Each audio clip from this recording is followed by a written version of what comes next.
Strong Toyota, leading the way every day. And strong Toyota, symbols of trust. Tonight at midnight, Bill number 19 will lapse into law without my signature. And when that happens, nothing will change except that the hospital will get more money.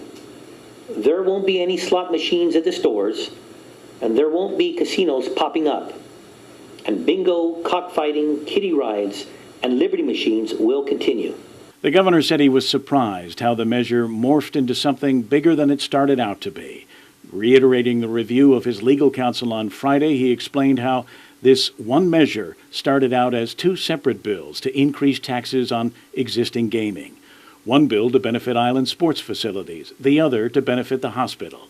Both then became one. But not before some senators turned the whole debate upside down.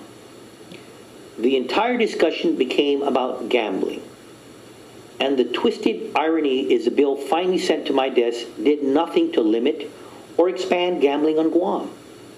And whether these senators meant it that way is for them to answer to you. However, the governor said he decided not to sign the bill for two reasons. The first is how the way this bill was handled. And the second is the amendment to ban bingo and cockfighting that didn't receive any public hearing. Now, fortunately, the amendment was defective because of a missing appendix.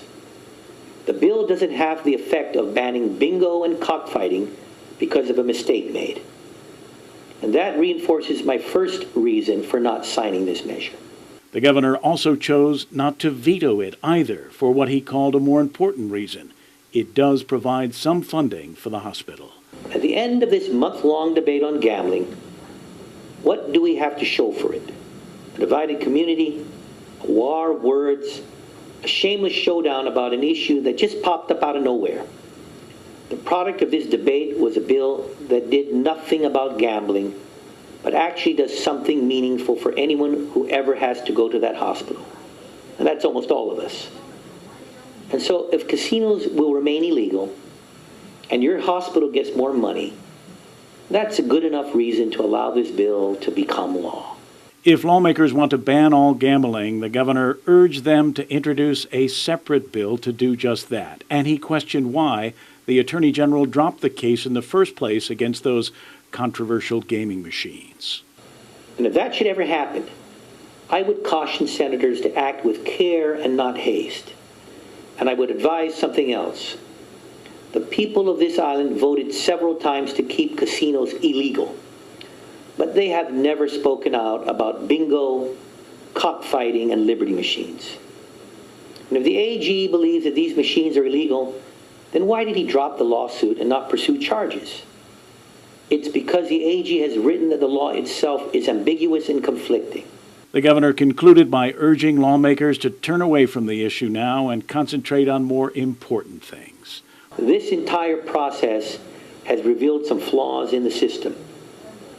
And grave revelations were made about how bills are replaced with major amendments, or how things appear out of nowhere after senators vote on certain versions of a bill.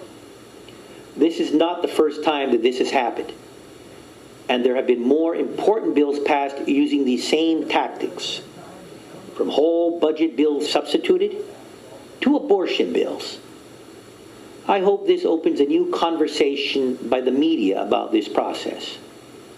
But more importantly, I hope this whole saga is over. In my book, bingo players and cockfighters aren't causing any problems. Families and children like to go to Chuck E. Cheese and the amusement park at the mall, and the carnival is doing just fine.